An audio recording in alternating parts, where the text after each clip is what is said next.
Hello viewers, welcome back to my Aim Academy YouTube channel.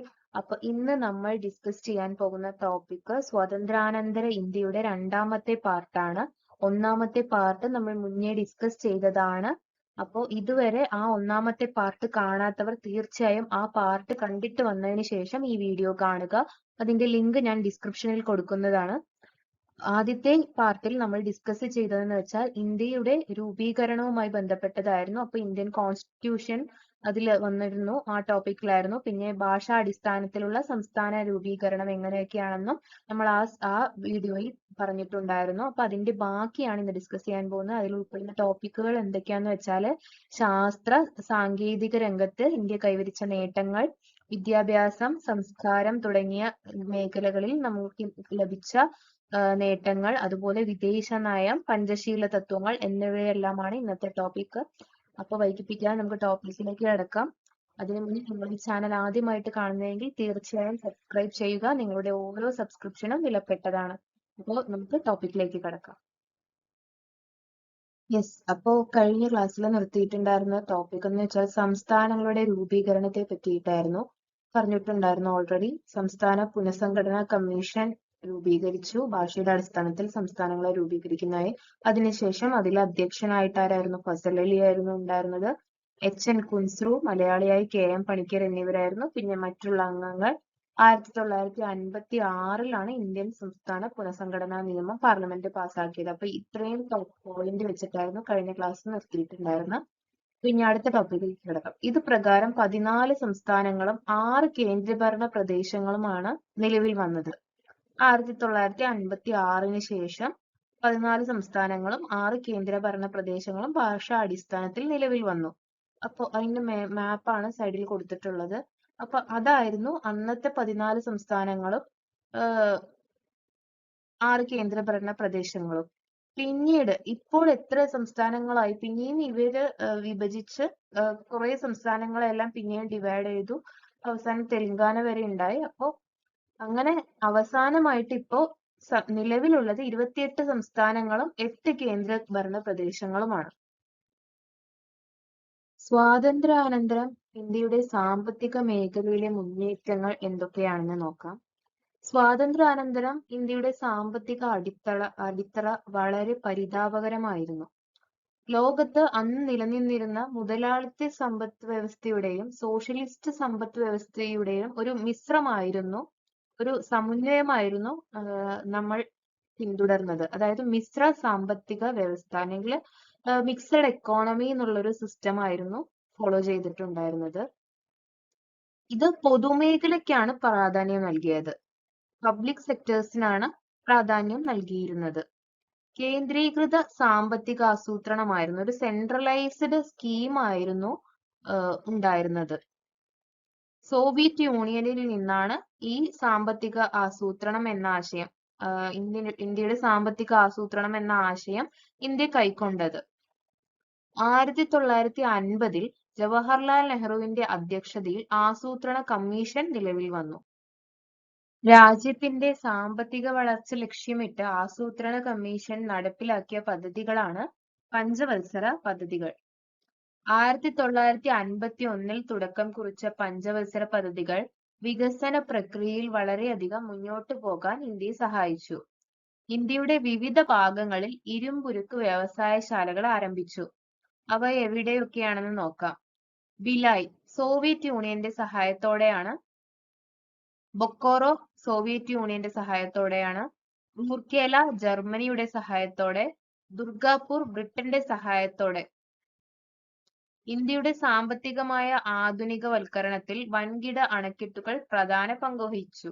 ഇന്ത്യയിലെ ഏറ്റവും വലിയ വിവിധോദ്ദേശ നദീതട പദ്ധതിയായ ബക്രാനങ്കൽ പദ്ധതി സ്വാതന്ത്ര്യാനന്തര ഇന്ത്യയുടെ അഭിമാനമാണ്. കാർഷിക പുരോഗതി, കന്നുകാലി സംരക്ഷണം, ഭൗതിക സാഹചര്യങ്ങളുടെ ഉന്നമനം തുടങ്ങിയ ലക്ഷ്യങ്ങളോടെ ദേശീയ തലത്തിൽ 55 പദ്ധതികൾക്ക് 1952 ഒക്ടോബർ 2 തുടക്കം കുറിച്ചു. 1990കളിൽ ഇന്ത്യയുടെ സമ്പദ് വ്യവസ്ഥയിൽ പ്രകടമായ വ്യതിയാനം ഉണ്ടായി. പൊതുമേഖലയ്ക്ക് പകരം സ്വകാര്യ മേഖലയ്ക്ക് പ്രാധാന്യം കൈവന്നു. സ്വാതന്ത്ര്യാനന്തരം ഇന്ത്യയുടെ സാമ്പത്തിക വളർച്ച ലക്ഷ്യമിട്ട് സ്ഥാപിച്ചതാണ് ആസൂത്രണ കമ്മീഷൻ എന്ന് മുന്നേ പറഞ്ഞല്ലോ. ആസൂത്രണ കമ്മീഷനെ പറ്റി കൂടുതൽ അറിയാം. 1950 മാർച്ച് 15-നാണ് ആസൂത്രണ കമ്മീഷൻ നിലവിൽ വന്നത്. പ്രധാനമന്ത്രി ജവഹർലാൽ നെഹ്റു ചെയർമാനും ഗുൽസാരിലാൽ നന്ദ വൈസ് ചെയർമാനുമായിരുന്നു. ടി കൃഷ്ണമാചാരി, സി ദേശ്മുഖ് എന്നിവർ അംഗങ്ങളും ആയിരുന്നു.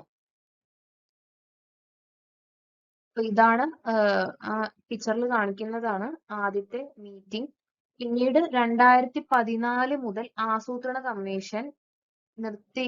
അത് കഴിഞ്ഞ് വന്ന ഒരു അതേ പോലുള്ളൊരു വേറൊരു കമ്മീഷനാണ് നീതി ആയോഗ്.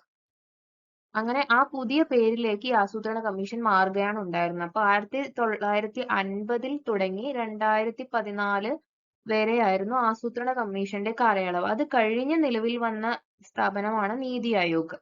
നീതി ആയോഗിന്റെയും അധ്യക്ഷൻ എന്ന് വെച്ചാൽ പ്രധാനമന്ത്രി തന്നെയായിരുന്നു. ശാസ്ത്ര സാങ്കേതിക രംഗത്തിലെ സ്വാതന്ത്ര്യാനന്തര ഇന്ത്യയുടെ നേട്ടങ്ങൾ എന്തൊക്കെയാണെന്ന് നോക്കുമ്പോൾ ആദ്യമായിട്ട് വരുന്നത്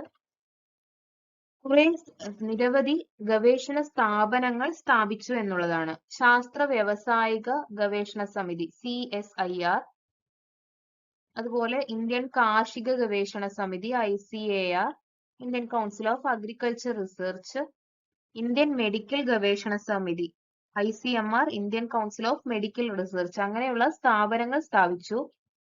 പിന്നീട് ശാസ്ത്ര വ്യവസായിക ഗവേഷണ സമിതിയുടെ പദ്ധതികൾക്ക് നേതൃത്വം നൽകിയത് ഹോമി ജഹാംഗീർ ബാബയും SL ഭട്നാഗറുമായിരുന്നു. ഹോമി ജഹാംഗീർ ബാബ നേതൃത്വം നൽകിയ ശാസ്ത്ര സ്ഥാപനങ്ങളാണ് Tata institute of fundamental research, Indian ആണവോർജ കമ്മീഷൻ എന്നിവ. 1954-നും 64-നും ഇടയിൽ 5 IIT-കൾ, അതായത് ഇന്ത്യൻ ഇൻസ്റ്റിറ്റ്യൂട്ട് ഓഫ് ടെക്നോളജികൾ സ്ഥാപിക്കുകയുണ്ടായി. തുടർന്ന് ബയോമെഡിക്കൽ എഞ്ചിനീയറിംഗ്, ജനിതക ശാസ്ത്രം, ജൈവ സാങ്കേതിക വിദ്യ, ആരോഗ്യം, ഗതാഗതം, സമുദ്ര ഗവേഷണം, വിവര സാങ്കേതിക വിദ്യ, ആണവോർജം എന്നീ മേഖലകളിലും ഇന്ത്യ വൻ നേട്ടം കൈവരിച്ചു.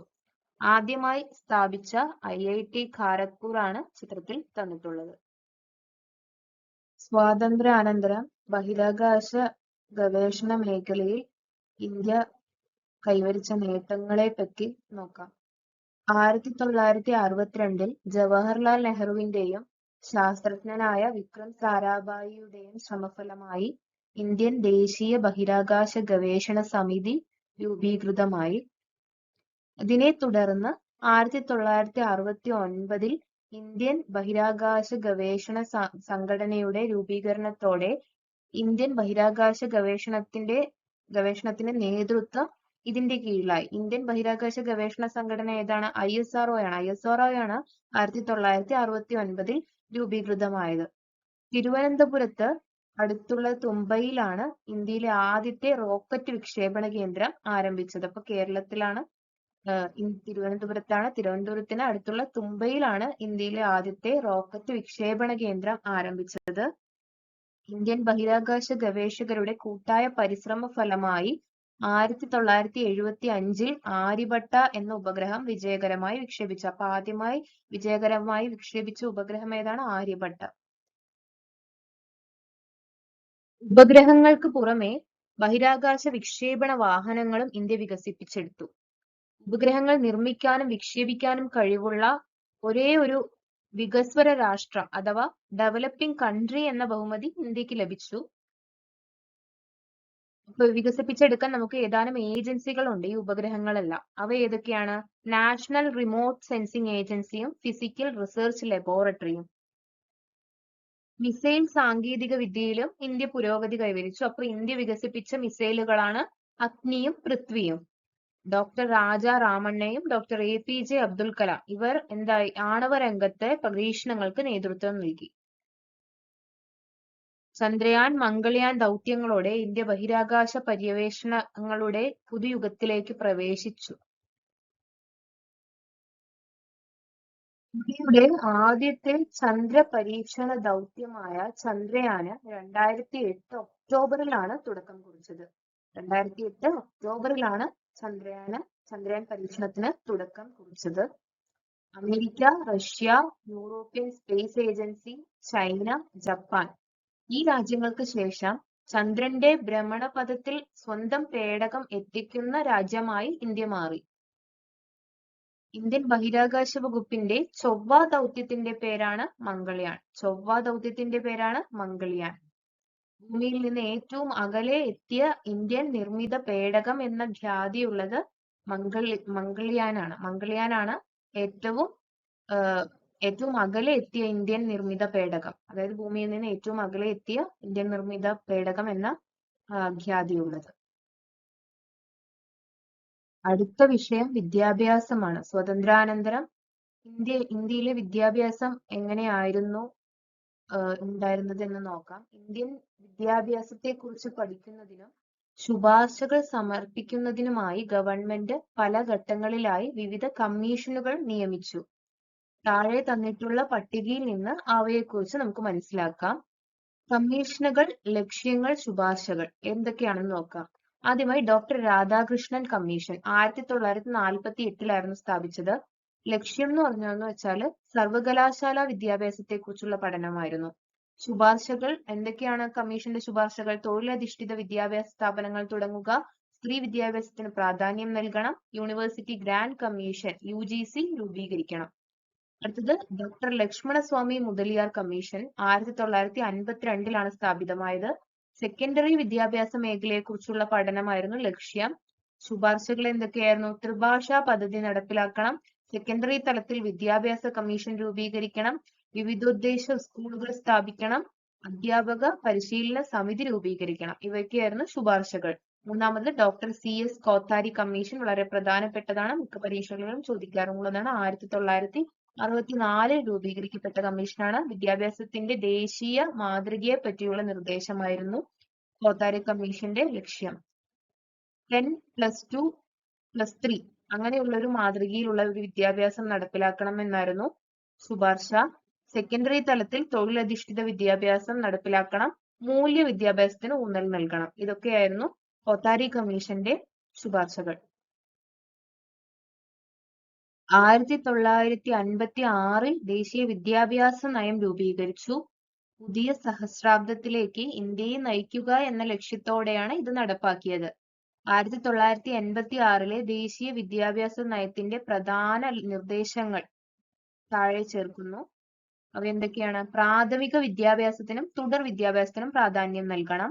പ്രൈമറി തലത്തിൽ വിദ്യാഭ്യാസം സാർവത്രികമാക്കാനും സ്കൂളുകളിലെ ഭൗതിക സൗകര്യങ്ങൾ മെച്ചപ്പെടുത്താനും ഓപ്പറേഷൻ ബ്ലാക്ക് ബോർഡ് പദ്ധതി നടപ്പിലാക്കണം. ഓരോ ജില്ലയിലും നവോദയ വിദ്യാലയങ്ങൾ സ്ഥാപിക്കണം. പെൺകുട്ടികളുടെ വിദ്യാഭ്യാസത്തിന് പ്രോത്സാഹനം നൽകണം. ഇതൊക്കെയായിരുന്നു പ്രധാന നിർദ്ദേശങ്ങൾ. ഇനി അടുത്തതായി 2009 ഇന്ത്യ ഗവൺമെന്റ് വിദ്യാഭ്യാസം മൗലിക അവകാശമാക്കിക്കൊണ്ട്, ഫണ്ടമെന്റൽ റൈറ്റ് ആക്കിക്കൊണ്ട് നിയമം പാസാക്കി. കേന്ദ്ര ഗവൺമെന്റ് ആവിഷ്കരിച്ചിട്ടുള്ള സർവശിക്ഷാ അഭിയാൻ, രാഷ്ട്രീയ മാധ്യമിക് ശിക്ഷാ അഭിയാൻ ഇവ സംയോജിപ്പിച്ച് 2018 മുതൽ സമഗ്ര ശിക്ഷാ അഭിയാൻ പദ്ധതി രാജ്യത്ത് നടപ്പാക്കി വരുന്നു.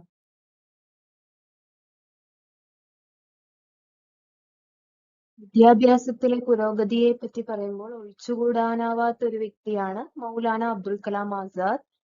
സ്വതന്ത്ര ഇന്ത്യയുടെ ആദ്യത്തെ വിദ്യാഭ്യാസ മന്ത്രിയായിരുന്നു അദ്ദേഹം. സ്വതന്ത്ര ഇന്ത്യയുടെ വിദ്യാഭ്യാസ നയം രൂപപ്പെടുത്തുന്നതിൽ അദ്ദേഹം ഒരു സുപ്രധാന പങ്ക് വഹിച്ചിട്ടുണ്ട്. അദ്ദേഹത്തിന്റെ ജന്മദിനമായ നവംബർ 11 ദേശീയ വിദ്യാഭ്യാസ ദിനമായി ആചരിച്ചു വരികയാണ്. അദ്ദേഹം രചിച്ച ശ്രദ്ധേയമായ ഗ്രന്ഥമാണ് ഇന്ത്യ വിൻസ് ഫ്രീഡം. ഇതിന് പ്രത്യേക പ്രാധാന്യം നൽകിയ ഒരു ബോക്സിലാണ് SCERT ടെക്സ്റ്റ് ബുക്കിൽ കൊടുത്തിരിക്കുന്നത്. അതുകൊണ്ട് തന്നെ ഈ ഭാഗത്തിൽ നിന്ന് ചോദ്യങ്ങൾ പ്രതീക്ഷിക്കാവുന്നതാണ്.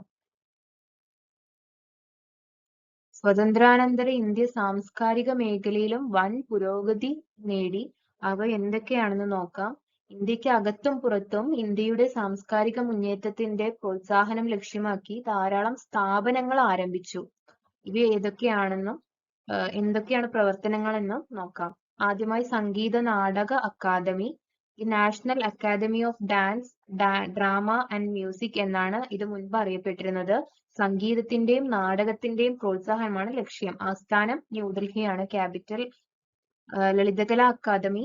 ഇന്ത്യക്കകത്തും പുറത്തും ഇന്ത്യൻ കലകളുടെ പ്രചാരണമാണ് ലക്ഷ്യം. ആസ്ഥാനം ന്യൂഡൽഹി തന്നെയാണ്. സാഹിത്യ അക്കാദമി ഇന്ത്യൻ ഭാഷാ സാഹിത്യത്തിന്റെ ഉന്നമനമാണ് ലക്ഷ്യം. ആസ്ഥാനം ന്യൂഡൽഹി. National school of drama Sangeet Natak അക്കാദമിയുടെ കീഴിൽ സ്ഥാപിതമായി. സ്കൂൾ ഓഫ് ഡ്രാമ എല്ലാ വർഷവും നാടകമേള നടത്തുന്നു. ആസ്ഥാനം ന്യൂഡൽഹി തന്നെയാണ്.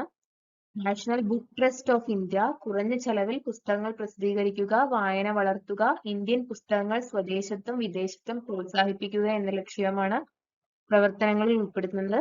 ആസ്ഥാനം ന്യൂഡൽഹി. അപ്പൊ എല്ലാത്തിന്റെയും ആസ്ഥാനം ന്യൂഡൽഹി ആണ്. അത് ഓർത്തു വെക്കുക, കാരണം വളരെ എളുപ്പത്തിൽ പഠിക്കാവുന്നതാണ്. അപ്പൊ ഇന്ത്യയുടെ വിദേശ നയത്തെ പറ്റി ചർച്ച ചെയ്യാം. സ്വാതന്ത്ര്യാനന്തര കാലഘട്ടത്തിൽ ഇന്ത്യൻ നാഷണൽ കോൺഗ്രസ് രൂപപ്പെടുത്തിയ വിദേശ നയമാണ് സ്വാതന്ത്ര്യാനന്തരവും ഇന്ത്യ സ്വീകരിച്ചത്. ഇന്ത്യൻ വിദേശ നയത്തിന്റെ മുഖ്യ ശില്പി ആരാണ്? ജവഹർലാൽ നെഹ്റു ആണ്. ജവഹർലാൽ നെഹ്റു ആണ് വിദേശ നയത്തിന്റെ മുഖ്യ ശില്പി. ഇന്ത്യയുടെ വിദേശ നയത്തിന്റെ പ്രധാന തത്വങ്ങൾ എന്തൊക്കെയാണെന്ന് നോക്കാം. സാമ്രാജ്യത്വത്തോടും കൊളോണിയൽ വ്യവസ്ഥയോടുമുള്ള എതിർപ്പ്, വംശീയവാദത്തോടുള്ള വിദ്വേഷം, ഐക്യരാഷ്ട്രസഭയിൽ ഉള്ള വിശ്വാസം, സമാധാനപരമായ സഹവർത്തിത്വം, പഞ്ചശീല തത്വങ്ങൾ, വിദേശ സഹായത്തിന്റെ ആവശ്യകതയിലുള്ള ഊന്നൽ, ചേരിചേരായ്മ. അപ്പൊ ഇവയൊക്കെയാണ് വിദേശ നയത്തിന്റെ തത്വങ്ങൾ. പഞ്ചശീല തത്വങ്ങൾ. എന്താണ് പഞ്ചശീല തത്വങ്ങൾ? 1954 ചൈനയുമായി അതിർത്തി തർക്കം ഉണ്ടായി. ആ സമയത്ത് ചൈനയും ഇന്ത്യയുമായി ഒപ്പിട്ട കരാറാണ് പഞ്ചശീല തത്വങ്ങൾ. ജവഹർലാൽ നെഹ്റുവും അന്നത്തെ ചൈനീസ് പ്രധാനമന്ത്രി ചൗ എൻ ലായിയുമാണ് ഈ സംയുക്ത പ്രസ്താവനയിൽ ഒപ്പുവെച്ചത്. ചൈനയുമായി ഒപ്പിട്ട കരാറാണ് പഞ്ചശീലമെങ്കിലും എല്ലാ രാജ്യങ്ങളോടുമുള്ള ഇന്ത്യയുടെ സമീപനം ഇതുതന്നെയാണ്.